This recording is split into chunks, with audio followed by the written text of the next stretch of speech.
This week, as the stock market was tanking and, of course, banks were revising their recession forecast to make it pretty evident that a recession is likely right around the corner, Donald Trump was insisting that the economy was just doing fantastic. And he only predicted that things would get better from here as his new wave of tariffs go into effect. In fact, while these revisions from the banks were coming out and these dire economic predictions were being made, Donald Trump said, quote, "It's going to boom. We're going to have Boomtown, USA. We're going to boom." Okay. So 3 booms in, 3 sentences, but it's going to boom. And I got to tell you, he's not wrong. Things are going to go boom. And by that, I mean the economy is going to blow up. And Donald Trump is the one pushing the detonator. Every horrible economic thing happening right now is Donald Trump's fault. Like every bit of it. There is no way to sugarcoat that. There is no way to make it look like Donald Trump knows what he is doing, and the American people understand that. It's reflected in his declining poll numbers that are apparently, based on the latest polls, getting worse by the day, especially on the issue of the economy and inflation. So, the new round of tariffs goes into effect. Stock market responds negatively, just like they had all week before the tariffs went into effect. And the banks, this past weekend, revised not only their predictions, the probability that we will be in a recession, they also reduced their expectations for GDP.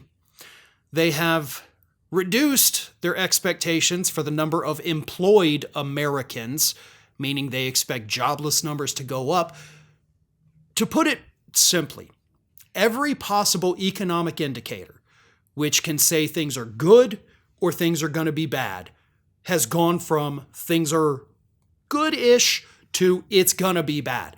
There is not a single economic indicator out there right now that says things are about to get better or things are going to boom for those of us in the United States like Donald Trump says. They all say the opposite. Things are getting bad. And I think it is important that everybody fully grasp the concept that this is 100% Trump's own making. He inherited an economy that was recovering jobs, inflation was going down, things were getting better, but they were getting better slowly. Not fast enough for everybody, which is why Trump won the election. But he has turned all of that around in 2.5 months, not even 2.5 months. This is where we're at now.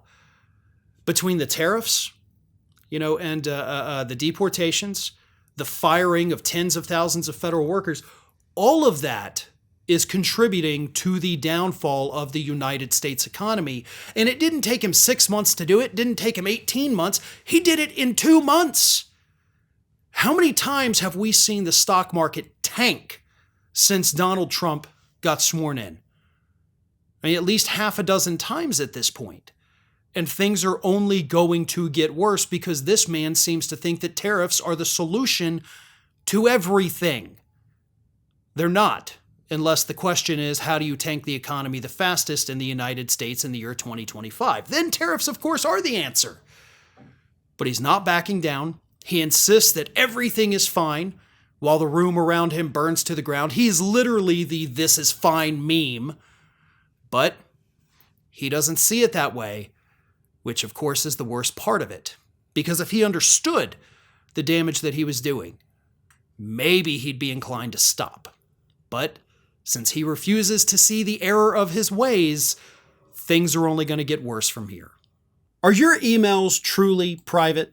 If you're using a free email service such as Gmail, all your emails are being scanned and tracked, even after you delete them.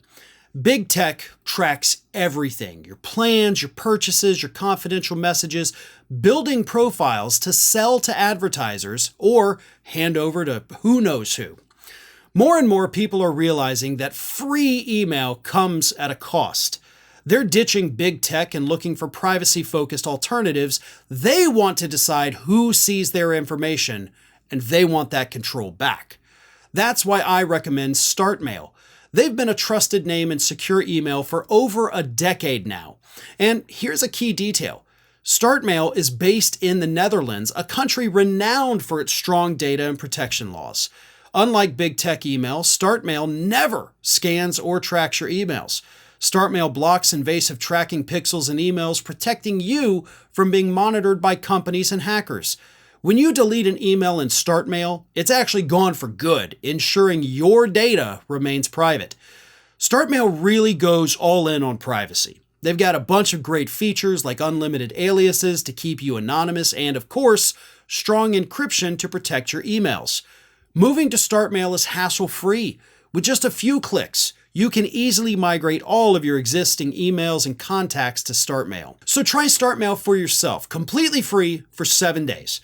Go to startmail.com/Farron to begin, and you'll also get a 50% discount on your first year.